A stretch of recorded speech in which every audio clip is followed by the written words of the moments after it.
Lepo pozdravljeni v naši prvi epizodi iz serije Nezlomljivi. Danes bomo z Juretom prediskutirali eno zelo aktualno temo in to je telesna drža.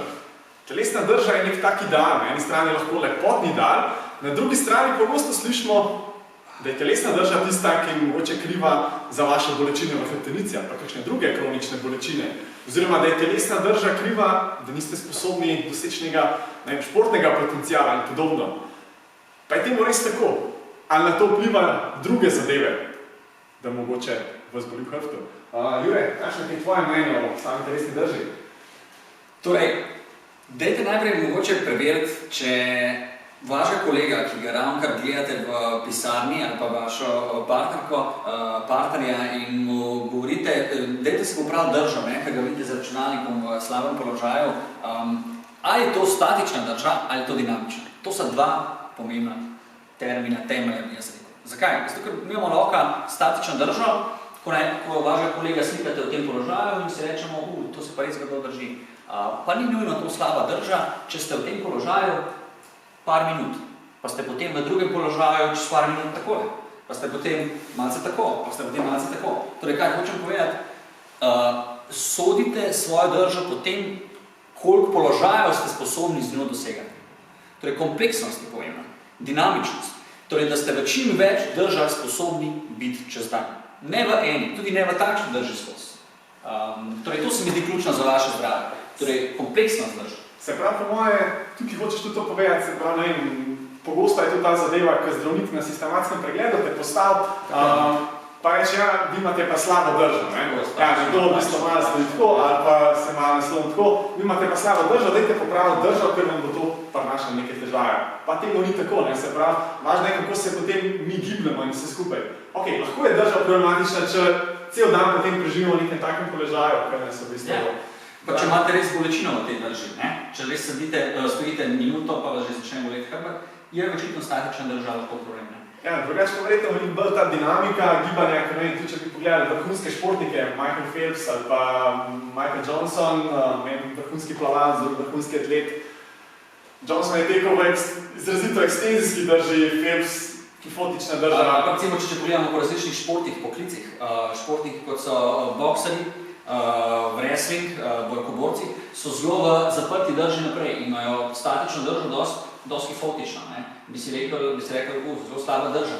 Sam ne, če je ta človek še zmeraj sposoben zdaj iz te drže to narediti, ko je potrebno, torej spreminjati položaje, je to čisto redo.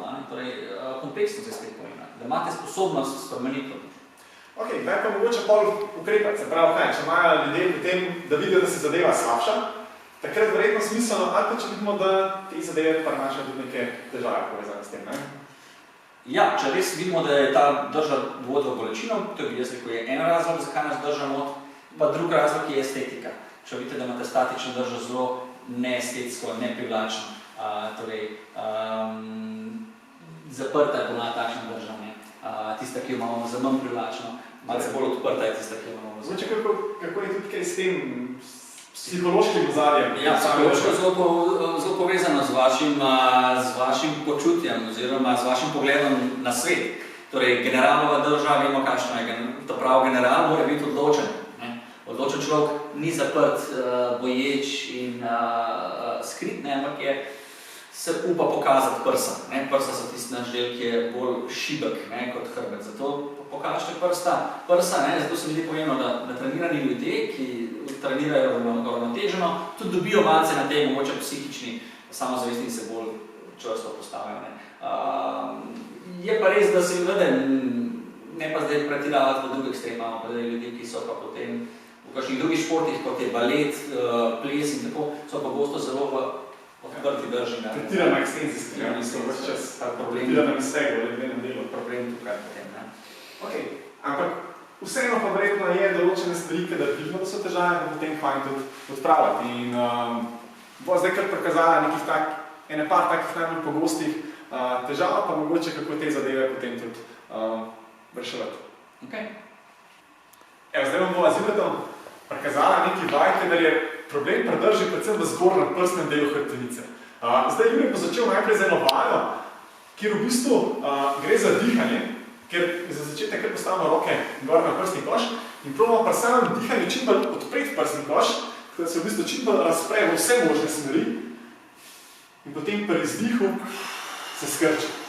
Se pravi, tukaj pazimo, da ne delamo pretiranega iztega v hrbtenici, ampak da se tako tridimenzionalno raztegne in potem isto skrči. To je zelo pomembno za te medrebrne mišice, da se zelo dobro odprejo, ker te velikrat delajo neko tako kompresijo rebr in v bistvu ta vpliva, da nas zapira v tem zgornjem delu. Ok, pa gremo kar naslednjo vajo. Pogosto je težava tudi v tem prstnem delu, se pravi, da nas prstni del zapira. Zdaj pa sem v bistvu kar ulegla na bok, ker na bok se presnašile. Ok, malo pokrčaš noge.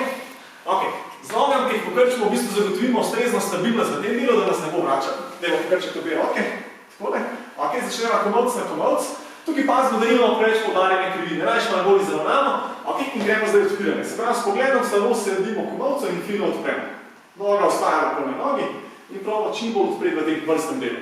Pa kar gremo nazaj. Tukaj ves čas se pravi, pomembno je, da izvajate tako, kaj zdaj Jure pokazal. Počasi in kontrolirano. Se pravi, da ni to narejeno na sunk, ampak da lahko počasi kontrolirano izvajamo. Tisti, ki ste malo bolj kifotični, dajte se tukaj podložiti glavo s kakšno blazino, da vam ne bo zvračali glave nazaj. Ok, super vaja za odpiranje tega prstnega dela hrbtenice.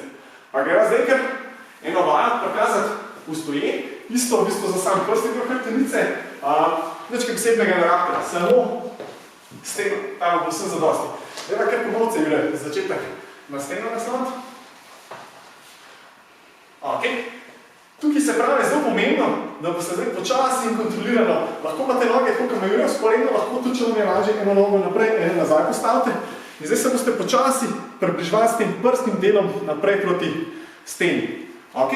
Kar nočete, da vas tukaj zlom, se pravi, nočete narediti tega, da bi slom v ledvenem delu hrbtenice. Ok. Pa gremo kar naprej, pa malo zadrživa v tej končni poziciji. Ok, dava še glavo, če smo naprej. Pa zadrživa. Ok. In kar malo zadrživa. Se pravi, tukaj v tem delu boste začutili malo raztega. Ok, zelo uporabna vaja za doma so tudi tako imenovani wall slide, oziroma drsenje po steni po našem. Zdaj za začetek vam pokazala eno malo lažjo variacijo, se pravi, šta to, ko smo z obrazom obrnjeni proti steni, ok, pa kar lahko greš iz te postavitve, pa deva še rajše na nogo naprej, eno nazaj, pa tako ne postavlja roke gor. Ok, tako začetek smo malo skupaj. In zdaj gremo tako črko Y, pa se s čelom malo približujemo steni. Ok, gremo gor, pa gremo nazaj. Zopet pazimo, da ohranimo tukaj položaj v ledvenem delu hrbtenice, se pravi, spet pazimo, da nas ne prelomi. Ta zadeva zahteva malo manj mobilnosti v prstnem delu hrbtenice, kot naslednja vaja, ki si jo bomo pogledali. In se pravi, tudi zelo lepo pelje samo lopatice, se pravi, da gre za ustrezno gibanje tako lopatice, kot nadlahtnice, da sta usklejene v tem gibanju. Ok? Tukaj tisti, ki imate težave z gibljivostjo v tem prstnem delu hrbtenice, začetek lahko delate vse skupaj tudi z manj pritiska na steno. Se pravi, da ne pride do tega, da ker se hočete nasloniti, da vam potem rama tukaj ide naprej. Ok, pa gre zdaj še na drugo variacijo, ki se s hrbtom naslonila na steno. Se kar vrneš. Ok. Tukaj se pravi za začetek, tisti, ki imate malo več ledvene krivine, pa tudi sicer, probajte rahlo potisniti hrbtenico proti steni. Načuga, če ni čistično, ampak predvsem pazite, da se ne zgodi spet to, da vas bo odmanjka. Potem roko kar postavite na steno. Ok. Ta vaja je težja. Tukaj boste videli, da se boste včasih še težko naštimali, da se vam bo zgodilo to, da vam bo ramo tle silili naprej. Če se vam dogaja to, potem ne silite nekako z roko nazaj, ker ne boste ramo spravili nazaj. Ok, in gremo iz tega zdaj samo v drsenje, spet v tako črko v z rokam. Pa nazaj. Ker boste tle občutili, da boste zelo težko zadržali podlahti vas čez čim bližje stene. Se pravi, podlahti, zapestja, čim bližje stene, pa da se vam ne ruši pozicija v ledvenem delu hrbtenice. Ok, spet v bistvu super vaja, ki vam lahko lepo omogoča to, da boste prišli do boljše pozicije samega ramena, oziroma celotnega ramenskega obroča in prstnega dela hrbtenice. Zdaj pa, da ne bomo ostali samo pri nekih takih korekcijskih vajah, sva z Juretom prepravila še dve vaje z področja krepitve. Ok, gremo kar na sam landmine press.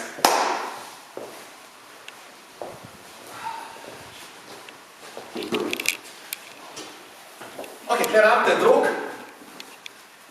Kaj bo Jure demonstriral. Ok, za začetek, tale izpadni korak je po nas zelo super postavitev, lažje dobro postavite sam ta del hrbtenice, da ni preveč krivine, oziroma da se v redu nastavite. Potem za začetek je zelo fino, če date komolc malo na stran, da pa deva malo palca vrnil. Komolc ima vrnil, tako. Na ta način boste lažje dobili dobro pozicijo rame. Se pravi, če greste premisko, da se hitro zdi, da rama gre naprej. Tukaj je lepše lahko noter pozicionirate in gremo zdaj iz tega v potisk navzgor. Se pravi, gremo potisk navzgor. Ko delate ta potisk, dajte čist malo slediti strupom palca. Se pravi, ko gremo v potisk, malo slediva strupom palca. Nočemo se pretirano naslanjati na palco, ampak da sledimo gibanju roke. Na ta način se bo tudi lopatica lepše gibala. Gremo tako lopatica lahko zdrse na to podpazdušno ledo, pa nazaj. Super so te vaje nadglavnega gibanja.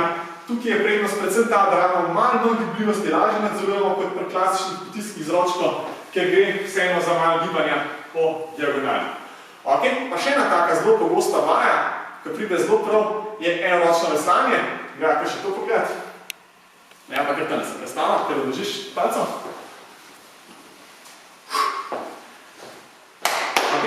Daj se nasloniš, pa vzela en ketterberg.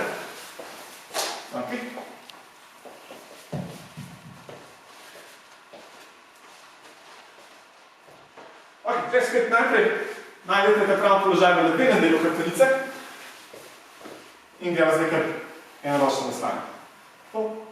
Pa nazaj. Zakaj sam najbolj preferiram vaje, kot so enoročna veslanja pred raznimi face-pulli, je predvsem zato, ker tukaj lažje pridemo do tega, malo se drži v zgornji poziciji, ker zadrživa v zgornji poziciji, tukaj lažje pridemo do tega, da začutimo ta del, spodnji del trapeza, se pravi, da ne čutimo preveč na tem samem vratnem delu, oziroma na tem zgornjem delu trapezov, ker se prej zgodi pri raznih face-pullih. Tako da ta vaja za začetek vsekakor bolj primerna.